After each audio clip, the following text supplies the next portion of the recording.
All right, guys, I want to talk today about this American Center for Law and Justice lawsuit that has just recently been brought against the Clark County School District in Las Vegas, Nevada, concerning an incident that happened last year in 2022, wherein a 15-year-old female high school student was required to participate in a drama class project wherein she had to read a severely pornographic scene from a dialogue written by another student.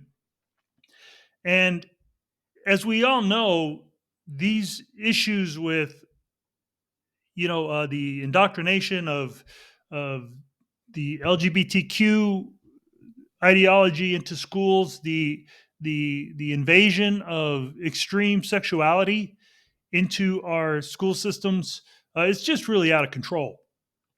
And I think at this juncture in time, there's no reasoning with these people. I mean, you have to really just take them to task about these things, and that's what the ACLJ is doing right now. Um, in this particular circumstance, this child went home and told her parents about this and how uncomfortable she was in being forced to partake in this. And her mom went to the school board to complain, and the school board didn't allow her to read from it because the dialogue was just too offensive. So let's watch that video right now, and then we'll talk about it on the other side. I ask you simply, this is a public meeting. I ask for decorum, and I'm asking Dr. Jara. Thank you so much, Dr. Jara. If you don't want me to read it to you, what was that like for my 15-year-old daughter to have to memorize pornographic material and memorize it and Madam President, members of the board, staff's on this. We can have the region superintendent speak. Thank you so much, Dr. Jara. It seems like you may have some concerns, and while we're not allowed to engage back and forth in a dialogue, we would absolutely like to make sure that your concerns are addressed. So you see in the video that as the mother began to read, they cut her mic because the language was just too offensive.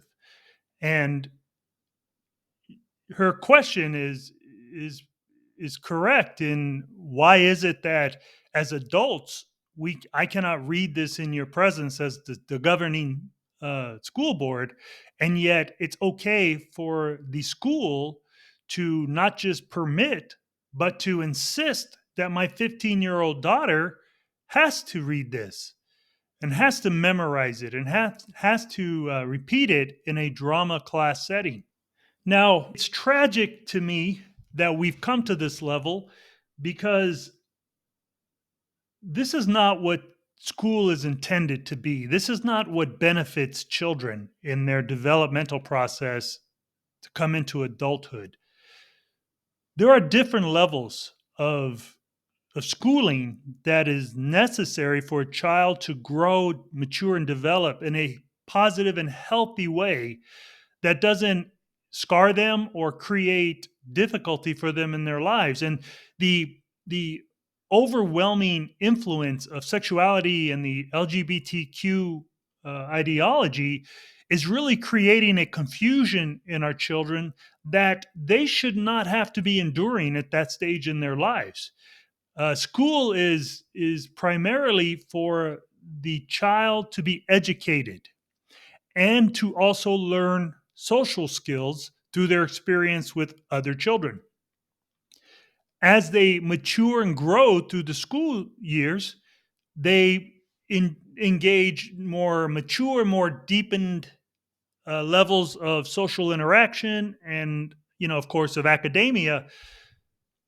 But at no juncture in the K through 12 school system should pornography be in any way, shape, or form a part of their academic experience. And it's unfortunate that we have to go to this level with lawsuits to try to make that point with these people who supposedly are qualified to make the types of policies that permit these type of things to happen in our schools.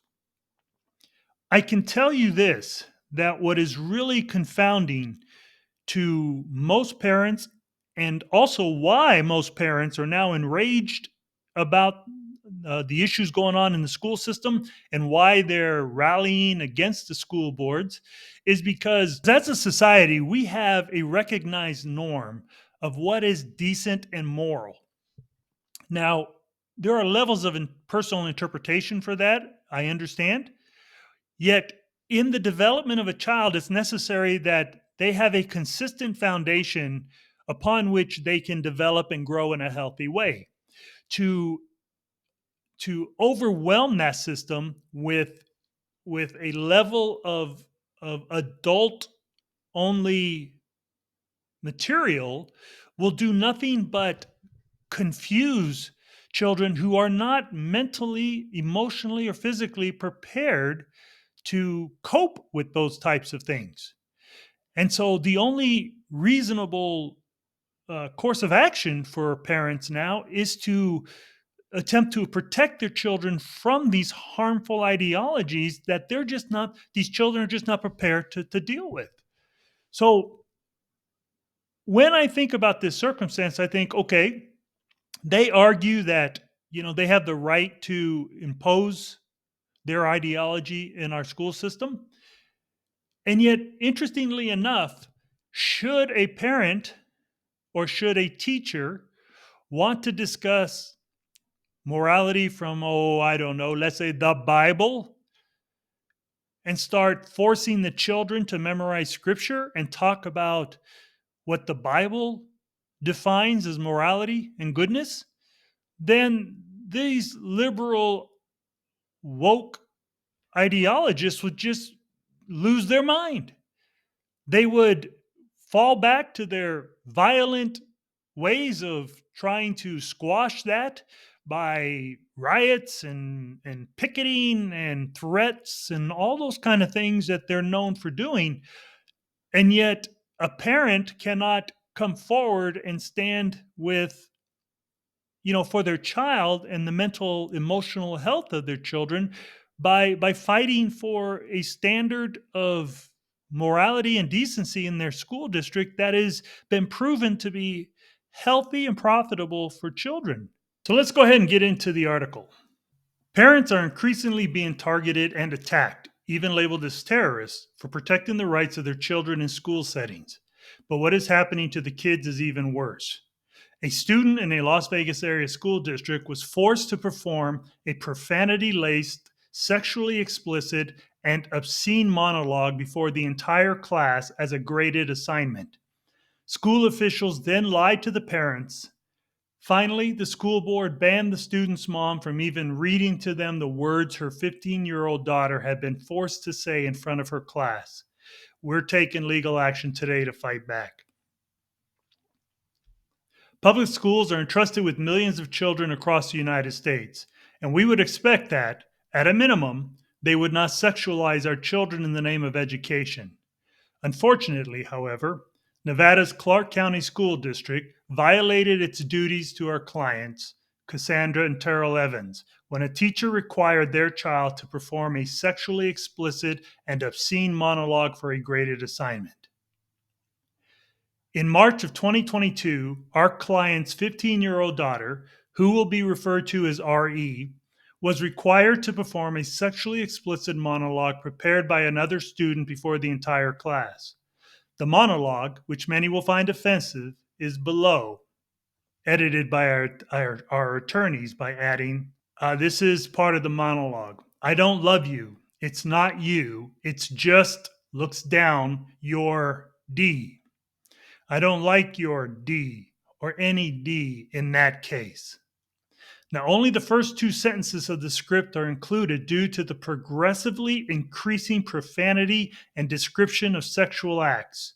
The entire explicit monologue can be found at the ACLJ website if you want to read it. Shockingly, the school's drama teacher claims to have edited the pornographic monologue from the original draft and admitted that it was far more obscene before she cleaned it up. The teacher never informed the parents nor sought permission to expose their daughter to such sexual material. The students were told to pick up a folded script from a pile blindly and could only reject a script one time with no exceptions. Unfortunately, R.E. had already put back the first script she picked up because it was from a male perspective. So when she picked up this second monologue, she was required to read it and could not object. She had no choice, and she trusted that the teacher who had edited it wouldn't make her read something inappropriate. She also did not understand some of the sexual content of the script and knew her grade depended on performing the pornographic monologue. Upon learning about the monologue, our client, Kendra, the student's mom, went to the school by herself as her husband, Terrell, was on military deployment protecting our nation. The assistant principal agreed that what the teacher had done was inexcusable. The school administration told our clients that school officials would meet with the student and that the school would not allow any male faculty to meet with RE without another female present. In addition, the school promised that they would also not allow the teacher who gave the assignment to meet with RE. However, right after making this promise, the assistant principal, a man, met with RE alone without another female administrator present. Additionally, the school forced RE to meet with the teacher in question, one-on-one, again breaking their promise. This meeting left RE in tears. To make matters even worse, the principal instructed RE to not tell her parents about her meeting with the teacher. Of course, RE told her parents anyways. Finding the school unresponsive to her requests and complaints, our client, upon the recommendation of a school superintendent, filed a complaint with the school police and went to a CCSD school board meeting to voice her concerns. However, when the mother tried to tell the school board about the sexually explicit monologue her daughter had been forced to perform before her entire class, the school board shut off our client's mic while she was reading a monologue and told her the assignment was too explicit to be read in public. The school district was fine having a minor child read the script in class in front of other minor children in class, but it was too obscene for the school board? Outrageous. And that's really the bottom line with this. You know, you have adult themed material in the school environment where there are only children, and then you justify its presence with children, but you will not justify its presence before you as the adults, the governing board of the school district. You know, you have to understand that we too readily allow these kind of things to go on without addressing it when we need to. And unfortunately, these are the types of battles we have to have now because the indoctrination of this woke ideology has so penetrated our school system that it's already a raging forest fire. And we all have to stand up and fight for the moral compass of our school system, whereby our kids can be greatly benefited by the presence of a age appropriate curriculum and an age appropriate environment that they could have the type of positive and healthy experiences and growth that they need to have to benefit them in their lives. We can't just turn a blind eye to this anymore. We need to step up and be made aware of these kind of things so that we don't just blindly allow these things to just slip by us any longer. We've done that for too long now, and now we are fighting for the mental and emotional well-being of our children because of that. So let me know what your thoughts are in the comments. If you enjoyed this content, please take the time to share it with others, as it will definitely help the channel. Please don't forget to hit that like button, click that subscribe, and punch the notification bell to be notified of any and all new videos. Hey, as always, I want to say thanks for taking the time to listen. Until next time.